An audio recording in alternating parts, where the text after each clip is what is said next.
Welcome to my YouTube channel. বন্ধুরা, আমি অজয়। আমি আজ আপনাদেরকে দেখাবো কিভাবে আমরা ফটোশপে এই ধরনের একটি multi frame photo effect create করতে পারি। এই কাজটি আমি ফটোশপ সিসি ভার্সনে করে দেখাবো। আপনারা চাইলে ফটোশপের যে কোনো ভার্সনে এই কাজটি করতে পারেন। তো আমি আশা করছি যে আমার এই ভিডিওটি আপনারা শেষ পর্যন্ত দেখবেন, এবং আপনারা যদি এখনো আমার এই চ্যানেলটিকে সাবস্ক্রাইব না করে থাকেন তাহলে অবশ্যই আমার এই চ্যানেলটিকে সাবস্ক্রাইব করে রাখবেন এবং পাশে থাকা বেল আইকনটিকে অন করে রাখবেন, যাতে পরবর্তী ভিডিওর নোটিফিকেশনটি আপনারা সহজেই পেয়ে যান। তো চলুন শুরু করা যাক। তো আপনারা দেখতে পাচ্ছেন যে আমি ফটোশপ সফটওয়্যারটি ওপেন করে রেখেছি।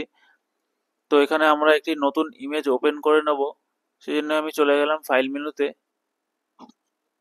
এখান থেকে আমি একটি ইমেজ ওপেন করে নিচ্ছি। ইমেজটি ওপেন করার পরে দেখতে পাচ্ছেন যে ইমেজটি সাইজটি অনেকটি বড় রয়েছে। এটিকে আমরা একটু ক্রপ করে নেব।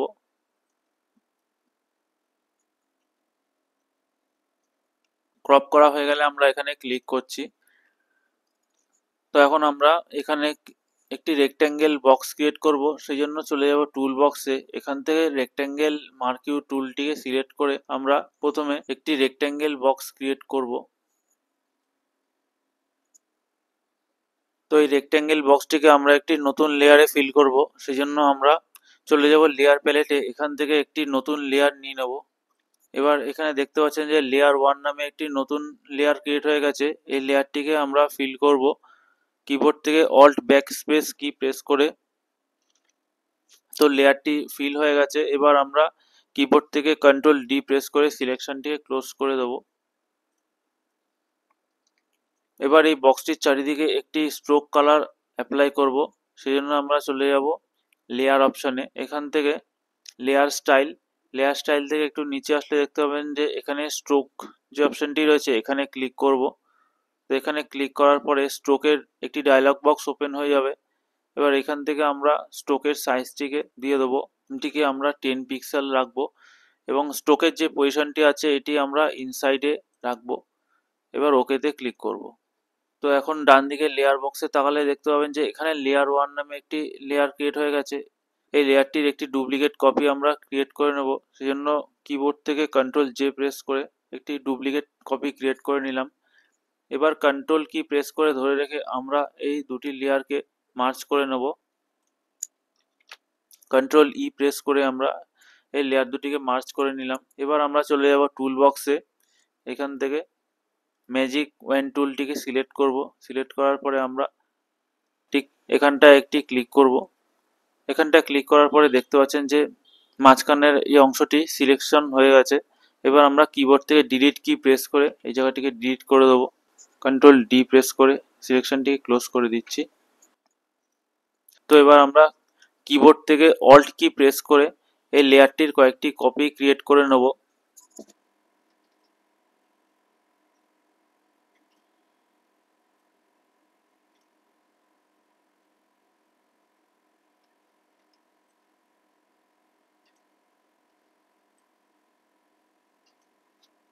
তো এখানে দেখতে পাচ্ছেন যে ডান দিকে লেয়ার বক্সে অনেকগুলি কপি লেয়ার ক্রিয়েট হয়ে গেছে। তো এখন আমরা প্রথমে মুভ টুলে ক্লিক করব।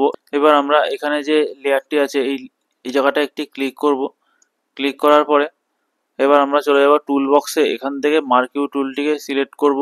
সিলেক্ট করার পরে আমরা এই অংশটি সিলেকশন করব। তো এই জায়গাটিকে আমরা ডিলিট করে দেবো। এবার কন্ট্রোল ডি প্রেস করে সিলেকশনটি ক্লোজ করে দিচ্ছি।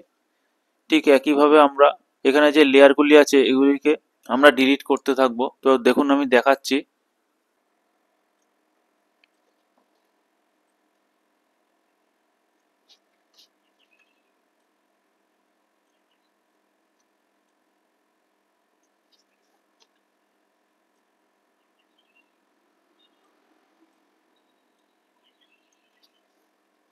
তো ফ্রেন্ডস, দেখতে পাচ্ছেন যে এখানে লেয়ারগুলি যেগুলি একটি আরেকটির উপরে ওভারল্যাপিং হয়েছিল সেই পোর্শনগুলিকে আমরা ডিলিট করে দিয়েছি।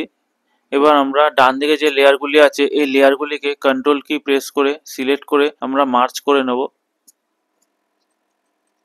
সবগুলি লেয়ার সিলেক্ট করার পরে আমরা কিবোর্ড থেকে কন্ট্রোল ই প্রেস করে মার্জ করে নিলাম। এবার কন্ট্রোল টি প্রেস করে আমরা একটু ট্রান্সফর্ম করে নেব।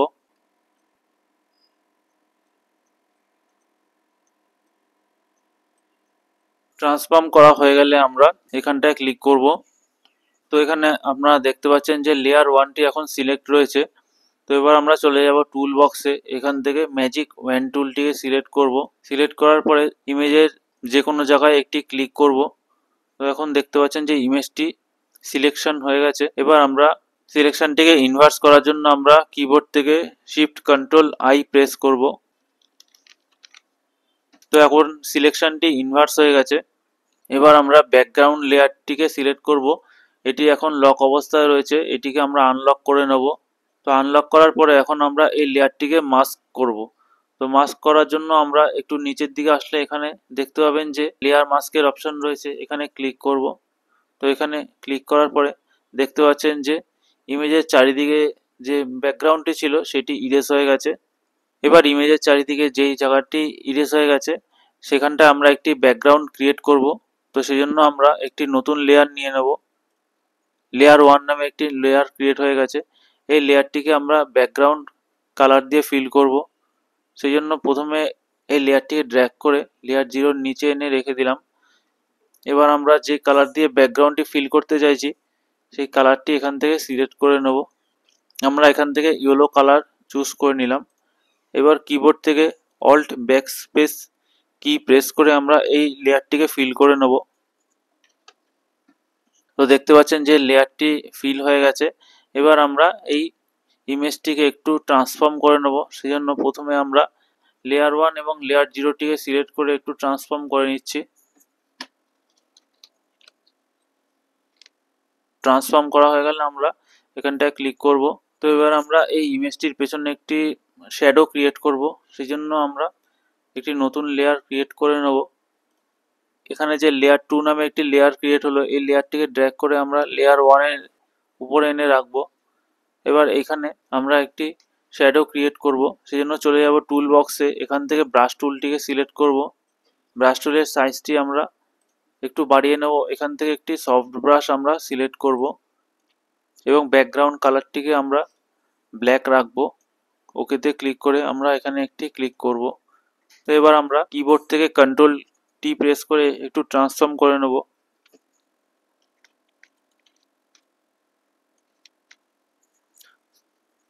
এবার আমরা এর অপাসিটি একটু কমিয়ে নেব এখান থেকে।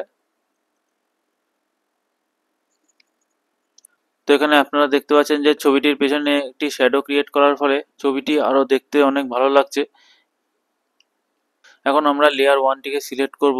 সিলেক্ট করার পরে চলে যাব আমরা এখানে লেয়ার অপশানে, এখান থেকে লেয়ার স্টাইল, এখান থেকে আমরা ড্রপ শ্যাডো যে অপশানটি আছে এটিকে সিলেক্ট করব। সিলেক্ট করার পরে আমরা এখানে একটি ড্রপ শ্যাডো এফেক্ট ক্রিয়েট করব। অপাসিটিটি আমরা একটু বাড়িয়ে দিচ্ছি।